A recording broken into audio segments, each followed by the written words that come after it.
Being broke is a temporary situation. Being poor is a state of mind. Being good with money is actually such a flex, particularly if you're like 20 something years old when like literally every other person is trying to underestimate you, trying to like, get your financial goals. And this time and this video is here to help you slay those financial goals. Hi, my name is Kushi. I'm a lifelong learner. If you found this obviously on video format or audio format, I'm sending you and your family many blessings. Let's get into it. Let's get that bag and let's prove those people wrong. You need to open the apps and get your spending report. You know when people say money comes and goes?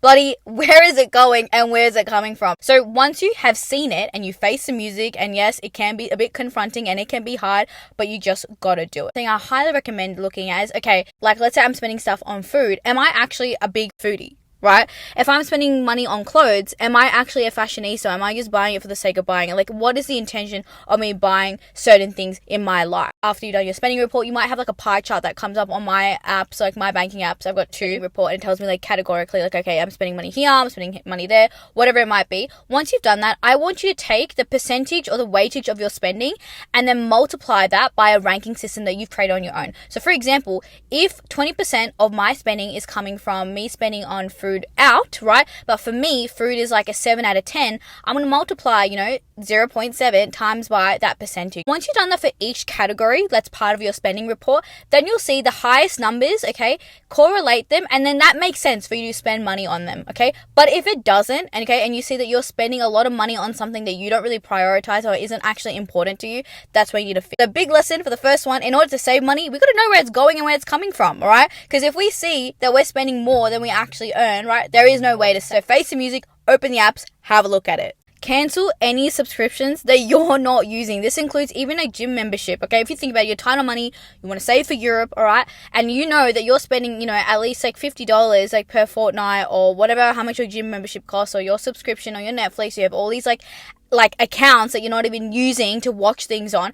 Cancel them, right, for the time being. If it's the gym, right, you can use running or home workouts for the time being, okay, particularly if you're wanting to save. Start automating the amount of money that you would delegate to these subscriptions or membership. Automate those funds that you would normally put to those subscriptions or those gym memberships and put them to your savings. Automate your saving. I have a really an amazing app called Up. It's not even sponsored. I recommend a lot of people to go get Up. It's fun, right? It makes it really fun because you get like little like icons that come up like when you like save amount of money, but then also it has a really great automation system, so you can actually like delegate this with your work, you can delegate this with your other like main savings account and then have this as a separate savings account. And one thing I also really like about it is that I don't see all my accounts in one. There's only one account in the Up account, and then I automate all the savings from my other main big bank account, and then I actually forget about the fact that I have the Up account, right? I put the actual app in a really inconvenient spot on my phone, so I actually forget that the money's going there, and then when I remember, oh my god, like I have the savings for this particular thing, I can open the Up account. I think me also not being able to see, or you not being able to see how many savings are actually going into an account, it allows you to not actually think about spending that amount of money. Reclaim what saving means to you. Saving for some people means that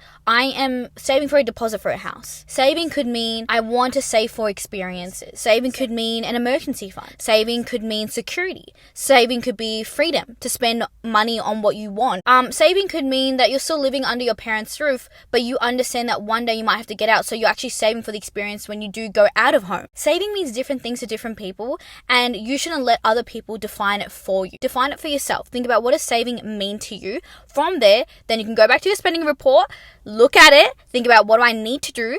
Do I need to pick up a side hustle? Do I need to work more hours? Do I spend less money here? Do I need to maybe have those, no spending weekends? Once you understand what saving means to you, I think that will also help you redefine and frame your day-to-day lifestyle when it comes to spending. The power of a $50 note. I don't know where I learned this. I think I was like watching a TikTok, and if I can find the original TikTok, I'll pop it down below somewhere, but I probably won't be able. So if you guys know where it is, please put it down below. This lady, she took out a $50 note every, I think like fortnight, because she felt like with a lot of people that are like taking public transport or coffee or loose change, or there is like such small purchases that can happen in our day-to-day lives where it can be kind of like almost irritating seeing that like come out of your bank account. And also when you think about transaction fees, they like, they go up per time and they can actually accumulate to, a couple of dollars here and there.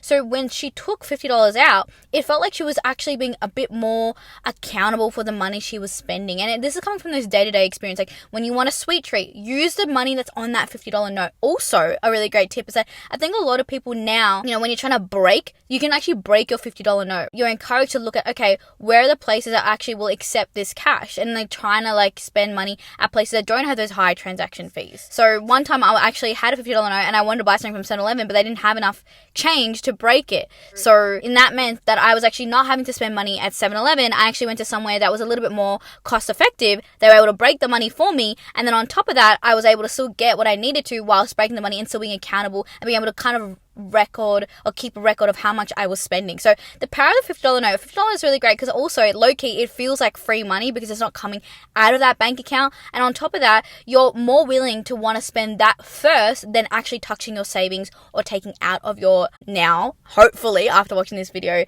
your automated savings that you have. Saving isn't really a hard thing. Okay, saving just takes a little bit of discipline, a little bit of thought, a little bit of framing, and a little bit of intention. Okay, you guys got this. These are just a few tips. You probably have a million other tips. At the end of the day, think about what saving means to you. What does your spending mean to you? And why are you spending it? I think people don't ask that why. So ask yourself why after looking at your spending report. Good luck out there and hope you guys enjoyed the video. If you have any ideas, please put them down below. And thank you so much.